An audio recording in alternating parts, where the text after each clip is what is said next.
आज हम एक बहुत ही दिलचस्प और ज़रूरी टॉपिक पर बात करने वाले हैं। स्टॉक मार्केट वर्सेस गैम्बलिंग, यानी शेयर बाजार और जुआ। अक्सर लोग इन दोनों को एक ही तराजू में तौलते हैं, लेकिन कब? जब उन्हें नुकसान होता है। क्योंकि जब तक नुकसान नहीं होता तब तक सबको लगता है बफेट मैं ही हूँ, झुनझुन वाला मैं ही हूँ। और इसी बात को आज हम गहराई से समझेंगे और देखेंगे कि गैम्बलिंग और स्टॉक मार्केट में क्या अंतर है। तो सबसे पहले बात करते हैं गैम्बलिंग की। गैम्बलिंग का सीधा मतलब है जुआ। कुछ सोचना समझना नहीं है, किस्मत पर भरोसा रख के निवेश कर दो। अब इसमें तीन चीज़ें होती हैं। पहला, आप पैसे दे देते हो। दूसरा, नतीजा पूरा किस्मत पर है, क्योंकि उसमें सोचना समझना कुछ नहीं है। तीसरा, जीत गए तो एक बड़ा इनाम मिलेगा, यानी जैकपॉट मिलेगा।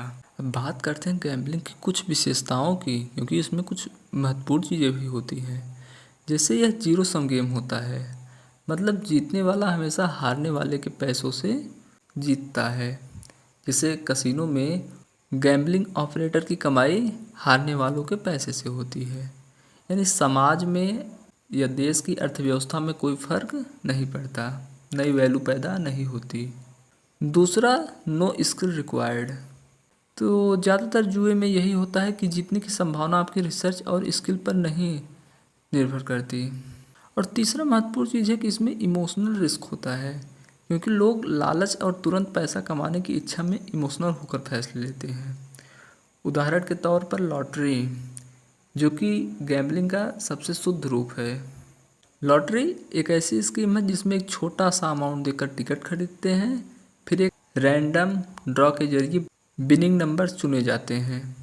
अगर आपके नंबर आए तो ओहो, जैकपॉट मिलता है। यानी लॉटरी में जीतने की संभावना पूरी तरह किस्मत पर निर्भर करती है। आप किसी भी तरह की रिसर्च या स्किल से अपने जीतने की संभावना को नहीं बढ़ा सकते। हालांकि इसमें जीतने की संभावना बहुत कम होती है, लेकिन अगर जीतते हैं तो इनाम बहुत बड़ा होता है, इसीलिए लोग खेलते हैं। अब बात करते हैं शेयर बाज़ार की। शेयर बाज़ार में जब आप किसी कंपनी के शेयर को खरीदते हैं तब उसके छोटे से मालिक बन जाते हैं। बहुत छोटे, लेकिन बनते हैं मालिक, क्योंकि आप अपने आसपास जो भी प्रोडक्ट खरीदते हैं वे कहीं ना कहीं स्टॉक मार्केट में ज़्यादातर लिस्ट होती हैं। इससे इकोनॉमी में नया वैल्यू बनता है, यानी किसी के पैसे छीना नहीं जाता इसमें। लेकिन ध्यान दो, शेयर मार्केट जुआ तब बन जाता है जब आप बिना रिसर्च के सिर्फ टिप पर पैसे लगाते हैं। सोशल मीडिया वाले वायरल टिप को फॉलो कर लेते हैं, सिर्फ कुछ दिनों में डबल करने की सोचते हैं, उधार लेके पैसे लगाते हैं और डर या लालच में बाय सेल करते हैं। यानी आप सही होते हैं लेकिन मन में डर या लालच आ जाता है, जिसकी वजह से आपकी डिसीजन गलत हो जाती है। और जब आप ऐसा करते हैं तो आप मतलब सट्टा खेल रहे हैं। कुल मिलाकर देखें तो स्टॉक मार्केट खुद में जुआ नहीं है, लेकिन ये जुआ बन सकता है अगर बिना सोचे समझे सिर्फ किस्मत पर निवेश कर दें।